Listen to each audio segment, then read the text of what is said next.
오늘은 고난주간 특별새벽기도의 넷째 날입니다. 사도신경으로 신앙 고백하신 후에 찬송가 310장을 부르겠습니다. 오늘의 말씀은 시편 32편 1절의 말씀입니다. 제가 봉독해 올립니다. 허물의 사함을 받고 자신의 죄가 가려진 자는 복이 있도다. 오늘 설교 제목은 믿어지는 하나님의 은혜입니다. 하나님의 은혜가 우리 가운데 넘치시기를 예수님의 이름으로 축복합니다. 우리는 교회에서 은혜라고 하는 말을 자주 사용합니다. 은혜란 무엇을 의미할까요?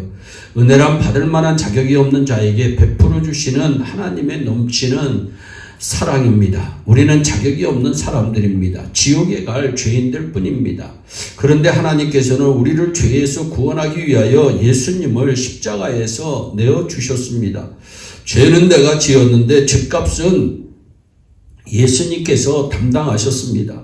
하나님께서 이렇게 우리를 사랑하신다는 것입니다. 이 은혜가 믿어지는 것이 바로 십자가의 능력입니다. 여러분은 어떤 은혜를 받고 있는지 생각해 보신 적이 있나요? 우리는 나의 죄악을 예수님이 대신 담당하신 은혜를 받고 있고요. 또한 죄인된 나를 위해 그리스도께서 십자가에 달려 죽으시 은혜를 받고 사니까 우리는 늘 행복해하며 감사하며 살아야 합니다. 예수님을 믿고 여러분은 행복해지셨습니까? 어떤 성도가 예수님을 믿어도 받은 복이 없다고 말하는 것을 들었습니다. 이 사람은 예수님을 믿는다고 하지만 아직 십자가의 능력을 모르는 사람입니다. 정말 십자가의 능력을 안다면 자신이 예수님을 믿고 얼마나 큰 복을 받았는지, 얼마나 하나님의 큰 사랑을 받고 있는지 모를 수가 없는 것입니다. 몇 년 전 위기에 처한 10대 소녀들을 수용하는 사회복지시설에서 유기성 목사님이 부흥회를 인도하신 적이 있습니다. 그곳에는 중고등학생 또래의 여자아이들이 100여 명 정도 모여 있었습니다. 그들이 얼마나 뜨겁게 찬송하고 기도했던지 말씀을 전하기도 전에 이미 부흥이 임한 것만 같았습니다. 말씀을 전하기에 앞서 기도하는데 저들이 하나님 사랑을 정말 믿고 있는지 확인하라는 강한 내면의 음성이 들려왔습니다. 당연히 하나님의 사랑을 믿으니까 저렇게 뜨겁게 찬송하고 기도하리라는 생각이 들었지만 주신 마음에 순종하여 이렇게 질문했습니다. 하나님께서 정말 자신을 사랑하신다는 사실이 솔직히 믿어지지 않는 사람이 혹시 있습니까? 손을 들어보세요. 맨 앞에 앉아있던 아이가 손을 들었습니다. 그 아이를 필두로 놀랍게 계속해서 아이들이 손을 들기 시작했습니다. 거기에 모인 모든 아이들이 손을 든 것 같았습니다. 그들은 자신의 망가진 인생, 불행한 가정을 보며 자신이 하나님의 사랑을 받을 만한 존재가 못 된다고 생각한 것입니다. 겉으로 그렇게 뜨겁게 찬송하고 기도하면서도 말입니다. 많은 사람이 하나님의 사랑을 믿지 못합니다. 여전히 하나님께서 누구를 가장 사랑하시는지가 늘 궁금합니다. 이런저런 사람이 생각납니까? 저 사람은 진짜 행복할 거야. 부러운 마음이 드는 사람이 있습니까? 그렇다면 아직 예수님을 인격적으로 만나지 못한 것입니다. 로마서 5장 8절입니다. 우리가 아직 죄인 되었을 때 그리스도께서 우리를 위하여 죽으심으로 하나님께서 우리에게 대한 자기의 사랑을 확증하셨느니라. 생각해 보세요. 나는 지옥에 가야 마땅한 죄인이었습니다. 그런데 하나님께서 나를 사랑하셔서 예수님에게 십자가를 대신 지게 하셨습니다. 그 은혜로 구원받았고 지금은 예수님이 내 마음 안에 와 계십니다. 그렇다면 하나님께서 누구를 제일 사랑하실까요? 예수님 안에 있는 바로 나입니다. 이 사실을 알고 있으면서도 진짜 믿지 않으니까 좋은 환경을 찾고 형편이 좋아 보이는 사람을 찾는 것입니다. 어느 목사가 유기성 목사님 교회 부목사로 사용하고 싶다고 찾아왔습니다. 이유는 유 목사님 교회에서 목회를 하면 행복할 것 같다는 것입니다. 그러면서 하는 말이 고등학교 2학년 때 성령 체험을 하고 집안의 반대를 무릅쓰고 신학교에 갔는데 재정적인 어려움을 많이 겪었다고 말합니다. 신학교를 졸업하고 부목사가 되어서는 담임 목사와의 관계가 어려웠고 지금은 담임 목회를 하고 있는데 부흥이 안 돼 힘들다는 것입니다. 신학교 다닐 때부터 지금까지 행복한 적이 없다는 것입니다. 그래서 딱 1년만이라도 좋으니 행복한 교회에서 행복한 목회를 하고 싶다고 했습니다.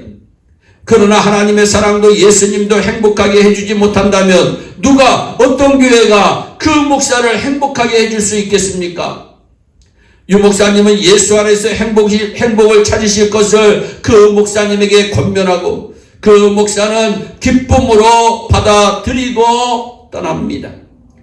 예수님을 믿고 난 후 우리가 받은 복은 무엇입니까? 죄사함의 복입니다. 하나님께서 나를 사랑하신다고 하는 확신이 나에게 임하는 것입니다.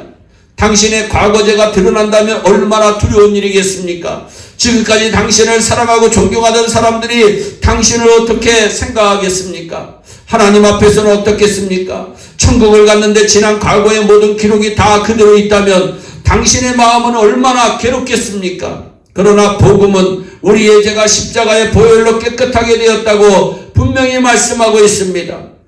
여러분, 우리가 읽은 시편 32편 1절에 허물의 사함을 받고 자신의 죄가 가려진 자는 복이 있도다 분명히 성경은 말씀합니다. 천국에 가보면 죄가 가려지고 씻김받은 복이 가장 큰 복임을 알 수 있습니다. 그 자리에는 다른 어떤 복도 의미가 다 없는 것입니다. 물질의 복, 건강의 복, 성공의 복도 참 귀하지만 죄사함의 복보다 더 귀한 복은 이 세상에 없습니다. 속죄함의 은혜가 가장 큰 복입니다.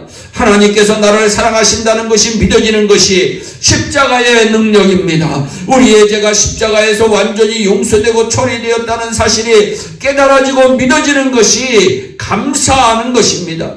당신은 이 놀라운 속죄의 은혜를 누리며 살고 있습니까? 안타까운 것은 예수님을 믿으면서도 속죄의 은혜를 누리지 못한 채 죄책감에 사로잡혀 사는 사람들이 너무도 많다는 사실입니다. 저와 여러분들은 늘 나의 죄가 용서함 받았다, 그 용서함 받은 사실을 믿어지는 그 귀한 은혜가 넘쳐남으로 말미암아 하나님의 귀한 자녀들로 날마다 천국을 바라보며 승리하는 축복의 주인공들이 되시기를 예수님의 이름으로 축복합니다. 기도하겠습니다. 사랑의 하나님, 참 감사합니다. 하나님, 우리는 예수를 믿으면서도 아버지 하나님, 정말 하나님의 은혜를 믿지 못하고 하나님의 사랑을 믿지 못하고 죄사함의 은혜를 믿지 못하고 살아갈 때가 얼마나 많이 있는지 모릅니다. 아버지 하나님, 우리 예일의 성도들이 이 넷째 날 고난주간 특별새벽 기도회 중에 아버지 믿어지는 은혜가 임하여질 수 있도록 큰 복을 내려 주시옵소서. 속죄함의 은혜가 믿어지게 하여 주시옵소서. 속죄함의 그 크신 사랑을, 하나님의 귀한 사랑을 깨달아지게 하여 주셔서 일평생 하나님의 은혜 보답하며 사는 축복을 누리게 하여 주시옵소서. 감사하고 예수님의 이름으로 기도하옵나이다. 아멘. 우리 다 함께 주기도문으로 예배를 마치시고 각자 개인 기도하신 후에 오늘도 주 안에서 승리하는 복된 하루 되시기를 바랍니다. 감사합니다.